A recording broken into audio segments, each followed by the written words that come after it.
Real estate investors are using the wrong kind of loan, and it's costing them big time.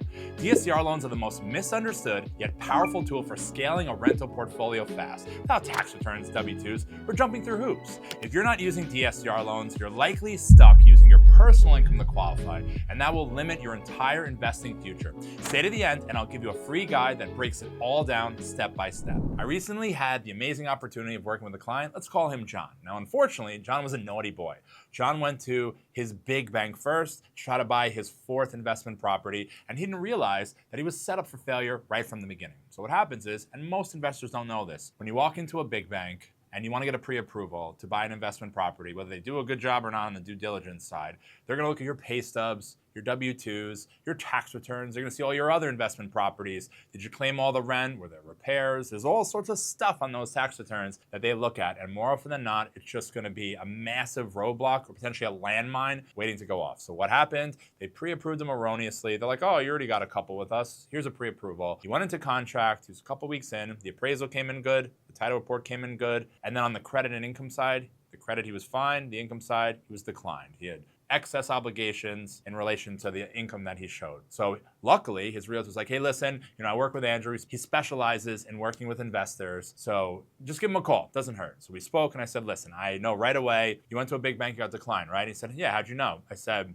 number one, that you're calling me, but more so number two, they probably said you had too much debt versus your income, right? He said, exactly. He said something about excessive obligations. So I said, look, when you're a seasoned investor and you're looking to purchase, the best mortgage type for you to go into is the DSCR loan. Why? And he never even heard of it, which is crazy. He never saw your boy on YouTube yet, but I digress. So I said, look, it's the coolest loan because it goes off of the market rent of the property, the subject property, and they compare it to your mortgage payment. We don't ask for pay stubs, W-2s, tax returns, which is the big thing. The tax return side is what killed him. On the recent investments that he bought, he did a lot of repairs. So it looked like each property was costing him every single month, which is all many times a paper loss. And he didn't qualify. I said, we don't need any of that, none of that. We need none of that. And we go off of the market rent, which is on the appraisal side. So really the only due diligence on the pre-approval you're supposed to do is, hey, Andrew, what's the payment look like if I buy this type of property with this type of down payment? What's that mortgage payment, including tax insurance? What does that look like? And then after you know what that is, you speak to the realtor, to the listing agent, even to the seller, if it's a for sale by owner, which is popular now, and say, hey, what does the market rent look like for this property? Is it a single unit? Is it a condo? Is it a 2 to 4 unit? Is it a 5+ unit property?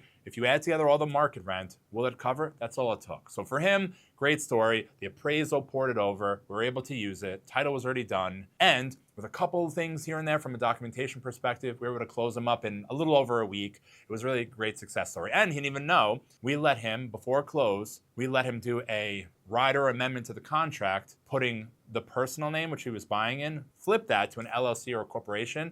DSCR loans allow it. He was going to do it after close. Super shunned upon in the industry. If you close in your personal name, you're not supposed to change title, believe it or not, after you close. So he was super excited that actually before he closed, he was able to update who the purchaser was, which was 123 Main Street LLC, and close in the name of the LLC. So it turned out to be a big success story.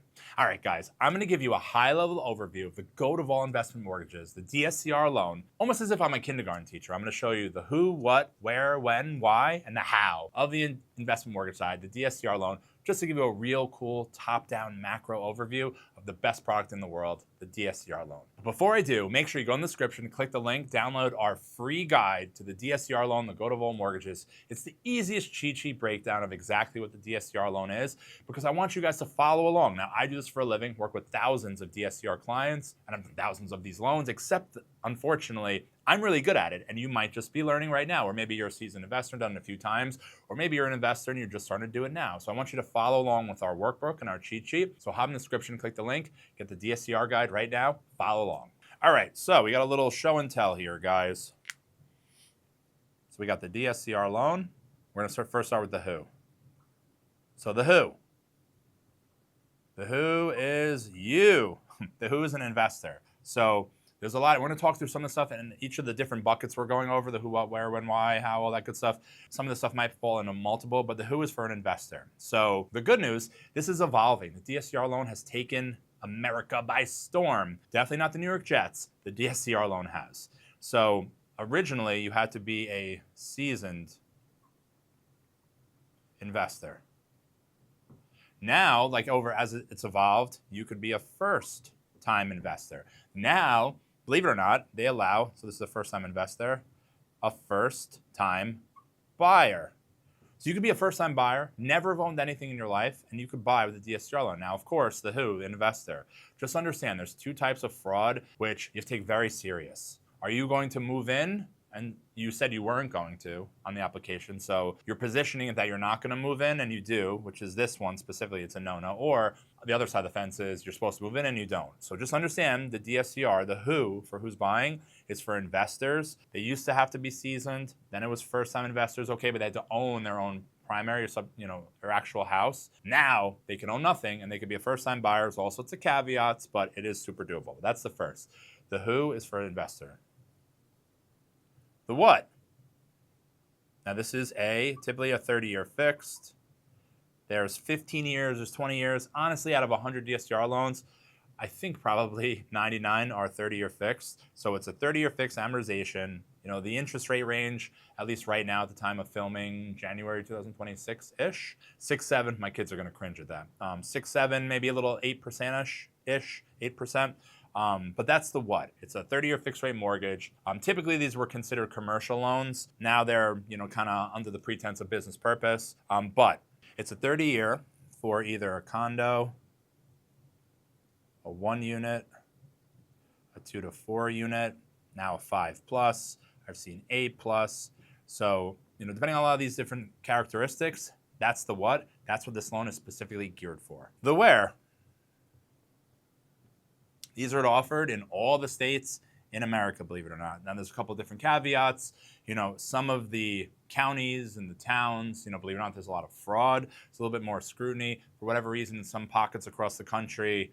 Now, the where. The where is good old USA. So some people say, hey, Andrew, a DSCR loan I would love. I went to Paris, mon Dieu, and I saw this amazing property. It looked like it was an apartment or condo. Can I buy there? No. If you're a foreign national, you can buy in the USA with this DSCR, believe it or not, but it's specifically for, born in the USA, it's specifically for the USA for these properties. Now, there's urban, there's suburban, there's rural. Rural is become a little bit more difficult to get financing within the country. So it definitely makes sense to get a pre-approval, like a really good due diligence pre-approval. If you're thinking of trying to get a DSCR loan for a rural area, it might not be possible. But the location specifically, the good news is these being business use, that it is available throughout the country, which is cool. The why. So of course, you want to invest in real estate. You've seen all Grant Cardone's videos, you're trying to 10x your life, and you're like, you know what? I want to purchase something or even refi. So like the why, you're gonna say a purchase or a refinance. So a purchase, you're gonna find a property, be like, all right, cool. I wanna be an investor, I wanna purchase this property, and I want to have the rent cover and get all the cash flow and all the magic that comes with it. So that's on the purchase side. For the due diligence side on the purchase, it's again, what's the payment? So you're going to be right, wrong, or different. You're going to be real close to your mortgage professional because they're going to give you a lot of payments. This property, what does it look like with 20 or 25% down? This property. And then you're going to compare it to the market rent. And the market rent, we're gonna go over in a little bit what it has to look like. But it has to at least kind of sorta cover, but that's the purchase side for the why. So on a refi side, typically on a refinance, there's a lot of reasons why people refinance. First is to lower your payment. So for instance, why would that ever be? Some people bought an investment property when the rates spiked. And maybe now the rate is 8 or 9%. Maybe we can get them 6.5%. So simply lowering their payment, right? That's a reason for people to refinance. Now we're gonna say LT, lower the term. Sometimes people do a refinance to lower the term, go from 27 years left down to a 15-year. It's very atypical on the DSCR side, but it is plausible, it is possible. The big one could be DC, debt consolidation. They're like, all right, Andrew, I bought this investment property, now there's equity, but I did all this work. Maybe I have a HELOC on the property, or I have credit cards from Home Depot to renovate the property. I want to pay off the first mortgage. Maybe I got a hard money or private money loan to buy, which has a high interest rate. I want to pay off that lien and pay off all the debt, and it'll save on my monthly obligations. That's very popular as well. Or cash out, right? Sometimes people want cash out because when they pull cash, they buy, it starts paying itself, the equity grows, and then eventually they pull from the equity to buy the next one. So they buy, equity grows, get a bigger loan with cash out, take that cash, buy the next property. That house appreciates in value, take the remainder equity, buy the next property. So these are the 4 most typical, kind of most common reasons that people refinance using a DSCR loan. Now, I've kind of removed the when. We're gonna go over kind of the when and the how, kind of all in one right now. So what's left? You got the when and the how. So to me, it's like when. When are you going to use a DSCR loan? When is when you're struggling, just like John, who I've been working with, or any type of seasoned investor. Sometimes a DSCR loan actually has a little bit higher of an interest rate, or closing costs are a little bit higher, or maybe it has a prepayment penalty, a DSCR loan. So if you can get a vanilla loan on an investment side, sometimes it's just a little bit better. So it's not like always using the DSCR loan, but you're really going to typically use the DSCR loan when maybe the vanilla route doesn't work, or maybe you want to buy it in a corporation or LLC. But then it's like the how, right? So how do you use it? There's all the different guidelines and caveats. We're going to keep it real simple for this video, the Keep It Simple strategy on how you use a DSCR loan. So as we've kind of talked through how, first, it has to be an investment. Second, it's either purchase or refinance. Third, you have property type, which could be, above, you see all this stuff here. Fourth, you have your down payment. So typically, you have to put down at least 20%. There are lenders who allow 15% on a one unit. I've seen even as low as 10%. But the problem is the rate is trash. So listen, it's in a mortgage professional's best interest to be like, sure, put down less, stay liquid, maybe even get another property with us. But the thing is, we are advocates for you to get the best interest rate. If you put less than 20% down, for whatever reason, DSCR loans are priced very poorly. So because of that, I just think it's prudent for you to put 20% down. If you don't have it, of course, but like to me, the 15% option, that'll cost probably 3% more in closing costs. So do the math, right? What's the difference of 5 and 3? 2. So for an extra 2%, you save 3% in closing costs. So you're getting, instead of 3% in fees, now you have 3% in equity. It's yours. It's equity. It's not wasted money to the bank. So I think from a fiduciary responsibility perspective, if you're doing a DSCR loan, always try to account for at least 20% down. That's super important. And then the big piece, the kind of ending piece for this, investment, purchase or refi, property type, down payment. Now the last one is qualification. What does it take to actually qualify? Remember, our good old friend John, he went into the bank, showed his tax returns, didn't qualify. So it's like, oh, Andrew, why is this so easy? So I'm going to show you here why it was so easy for John. So qualification for these programs is, naturally, number one, what's the sale price? He was buying $1 million sale price, $1 million investment property. How much was he putting down? He was putting down 20%. They were allowing it, it's portfolio lender, so $800K. Cool, easy enough. From there, how many units is the property? This specific for John was actually a 4-unit. So you had unit 1, 2, 3, 4. Then from there, right, you have the interest rate. Let's just use, for argument's sake, a rate of 7%. Should have about a 7.5% APR. APR just really shows you that there's closing costs when you get a mortgage.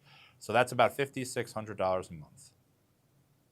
At $5,600 a month, that's it. That's the payment, right? Nope. There's more goodies to it, folks. There's taxes. There's insurance. So between the taxes and insurance together, it was about $1,400 a month. It was like $12,000 a year for the taxes, and then it was like $4,800 for the insurance per year. So an extra $1,400 for all you math guys in the room or math young ladies in the room. That's $7,000 a month. That's the mortgage payment on this property. So how do you qualify? No tax returns, no pay stubs, no W-2s. How the heck do you qualify? So what you do is you find out what the market rent is on these 4 properties, and you see, give or take, if it equals to or covers the mortgage. So I remember it was $2,000 right on the head for each. So if you had 2,000 times 4, it's 8,000. And that's a big number. 8,000 is bigger than 7,000, so we qualified. Now the cool thing here, a couple caveats, guys, from a qualification perspective. It's you can qualify for a DSCR if the rent doesn't cover the mortgage. It's a little bit short. Again, the rent's a little short of the mortgage, you still qualify. What are the caveats? This 20% down might go up to 25 or 30% down. This rate of 7% maybe goes to 7.5%. So that is an option. That's number one. Number two, instead of using long-term rent, you can actually use short-term rental. There's always reports that mortgage professionals can run, AirDNA and all this other cool stuff. So imagine you buy a property that's by a lake, and that lake is in a very popular spot for the summer, and people go there in May, June, July, and August, and they pay an arm and a leg for a day or for a week. And if you take all that seasonal income, it exceeds that monthly payment over the year. So say 7,000 times 12 is 84,000 for the year. imagine the short-term rent, if you add it together for the full year, is way more than if you were to rent that property for the full year. Believe it or not, sometimes short-term rent is more in those seasons, all in, versus if you just rented it for the year, because people just don't go there maybe in the winter. That's another way for qualification. And sometimes, again, if the rate's 7%, rate might be a little bit higher, but short-term rental is actually doable as well. Last, there's something called no rent check, where literally maybe you're buying a property and you're going to rent it out, but it has to be rehabbed. It's not in great shape. And if you rented it right now, you get like nothing for it. But if you put in $100,000 of work, now all of a sudden that rent will 4x and it'll cover the mortgage. So there is a type of loan we put 25, 30, 35% down, and they don't check anything. You're like, Andrew, that sounds so simple. Why don't we just do that? Because then the rate, say it's at 7%, it might go up to 9, 9.25, 8.75, so the rate's a little bit higher. It could be a 1-2 punch. First you get it that way, then you renovate, you get renters in there, and then you refi into a lower option. Because the last additional kind of kicker here for qualification, say the rent exceeds the mortgage by a ton. So as an example, $7,000, 150% of that is what? $10,500. Imagine the market rent is $11,000. Imagine these each is $3,000. So that's $12,000 versus $7,000. Lenders are actually giving a concession or a better price if the rent exceeds by an extreme. So if the market rate's 7%, maybe you can snap off 6.25 or 6.5 on a 30-year fix. So the qualification, it's super important who you work with, specializes in these loans. As an example, it took me all the amount of clients that I worked with, figuring it out along the fly. I'm one of those guys that figure out the hard way, so I just figure it out along the fly. But I've done this for so long now. The DSCR loan side, I definitely consider myself an expert. But it's important you work with someone who is an expert so you get the accurate pricing and accurate qualification. All right, guys, so I just went over the who, what, where, when, why, how, kind of group some of them together. But it's a clear, keep it simple strategy explanation on what the DSCR loan is, why it's the go-to of all mortgages, and why you should learn more about it if you're into real estate investing or it's something you're about to get into. Just make sure you go in the description before you hop off to the next video. Go in the description, click the link, and get our free guide to DSCR loans. It's something my team put together and it's amazing, but it's really just a cheat sheet for the DSCR loan. So go in the description, click the link, and get the free guide for the DSCR loan, the go-to of all mortgage. All right, guys, now that we went over the DSCR loan, kind of like a high-level overview and the keep it simple strategy of what it is, make sure, guys, you watch our next video where I'm gonna go over why 99% of investors don't use DSCR loans. So make sure you click the link, watch our next video.